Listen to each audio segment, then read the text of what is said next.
തൗഹീദുള്ള ആളുകളും സ്ത്രീ പുരുഷന്മാരും അള്ളാഹു അല്ലാത്തവരിൽ പങ്കുചേർക്കുന്ന ശിർക്ക് ചെയ്യുന്ന ആളുകളും തമ്മിലുള്ള വിവാഹം എന്ന് പറയുന്നത് അത് ഇസ്ലാമികമായി അനുവദനീയമാണോ, അത് സാധുവാണോ എന്ന് മനസ്സിലാക്കുന്നതിന് വേണ്ടിയാണ്. വിശുദ്ധ ഖുർആൻ സൂറത്തുൽ ബഖറയിലെ 221 ആയത്തിൽ വിശദീകരണം ആവശ്യമില്ലാത്ത വിധം ഈ കാര്യം വ്യക്തമാക്കിയിട്ടുണ്ട്.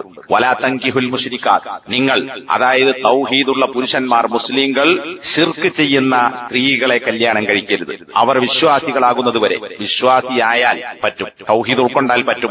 ഈ ശിർക്കുള്ള സ്ത്രീകളെ കല്യാണം കഴിക്കുന്നതിനേക്കാൾ നിങ്ങൾക്ക് നല്ലത്, അവർ നിങ്ങളെ ആശ്ചര്യപ്പെടുത്തിയാൽ പോലും അതിനേക്കാൾ നിങ്ങൾക്ക് നല്ലത് തൗഹീദുള്ള ഈമാനുള്ള ഒരു അടിമപ്പെണ്ണിനെ കല്യാണം കഴിക്കലാണ്. തുടർന്ന് ഖുർആൻ പറയുന്നു, നിങ്ങൾ ശിർക്ക് ചെയ്യുന്ന ആളുകൾക്ക് നിങ്ങളുടെ മക്കളെ അല്ലെങ്കിൽ സ്ത്രീകളെ കല്യാണം കഴിപ്പിച്ചു കൊടുക്കരുത്.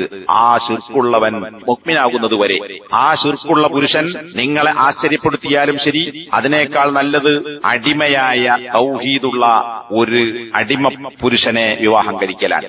ഇതിന്റെ കാരണമെന്ത് എന്നതും ഖുർആൻ തൊട്ടടുത്ത് വിശദീകരിക്കുന്നു. കാരണം ആ ആളുകൾ, ശിർക്കുള്ള ആളുകൾ നരകത്തിലേക്കാണ് ക്ഷണിക്കുന്നത്. അള്ളാഹു ആകട്ടെ അവന്റെ അനുമതി പ്രകാരം, കൽപ്പന പ്രകാരം സ്വർഗത്തിലേക്കും പാപമോചനത്തിലേക്കുമാകുന്നു ക്ഷണിക്കുന്നത്. അള്ളാഹു സുബ്ഹാനഹു വ തആല അവന്റെ ദൃഷ്ടാന്തങ്ങൾ വ്യക്തമാക്കി തരികയാണ്. ലഅല്ലഹും യതദക്കറൂൻ, ആർക്ക്? ജനങ്ങൾ ഈ കാര്യങ്ങളൊക്കെ ഉൾക്കൊണ്ട് ബോധവാന്മാരാകുന്നതിന് വേണ്ടി. എന്നാൽ ഇന്ന് സമൂഹത്തിൽ പ്രത്യേകിച്ച് തൗഹീദുള്ള, തൗഹീദിന് വേണ്ടി പണിയെടുക്കുന്ന, തൗഹീദിലേക്ക് ക്ഷണിക്കുന്ന തൗഹീദിന്റെ ആളുകൾ എന്ന് പറയുന്ന ആളുകൾ, മുജാഹിദ് പ്രസ്ഥാനത്തിന്റെ ആളുകളിലടക്കം ഇത്തരം ശിർക്കുമായുള്ള കൂടിച്ചേരൽ സംഭവിച്ചുകൊണ്ടിരിക്കുന്നു. മനുഷ്യരെ അള്ളാഹുവിന്റെ ദൃഷ്ടാന്തങ്ങൾ ഉണർത്താനും വ്യക്തമാക്കി കൊടുക്കാനും വേണ്ടിയാണ് ഇക്കാര്യങ്ങൾ പറഞ്ഞത്, അവർ ഉത്ബുദ്ധരാകാൻ വേണ്ടി. എന്നാൽ ഈ ഉത്ബുദ്ധത നഷ്ടപ്പെട്ടുകൊണ്ടിരിക്കുന്നു എന്നതാണ് സൂചിപ്പിക്കാനുള്ളത്. ഖുർആൻ ഇവിടെ കാരണമായി പറഞ്ഞത് അവർ നരകത്തിലേക്ക് ക്ഷണിക്കുന്നു, അള്ളാഹു സ്വർഗത്തിലേക്കും പാപോചനത്തിലേക്കും ക്ഷണിക്കുന്നതാണ്. ഇവിടെയൊന്നും വിശദീകരണം ആവശ്യമില്ല. ശിർക്കുള്ളവനോ ശിർക്കുള്ളവളോ നിങ്ങളെ ആശ്ചര്യപ്പെടുത്തിയാലും ശരി, ശിർക്കുള്ള സ്ത്രീ ഒരുപക്ഷെ തറവാട്ടുകാരിയാകാം, സമ്പന്നയാകാം, അതുപോലെ തന്നെ ജോലിയുള്ളവളാകാം, സൗന്ദര്യമുള്ളവളാകാം, തന്റെ ഇടമുള്ളവളാകാം, എല്ലാം ഉണ്ടാകാം.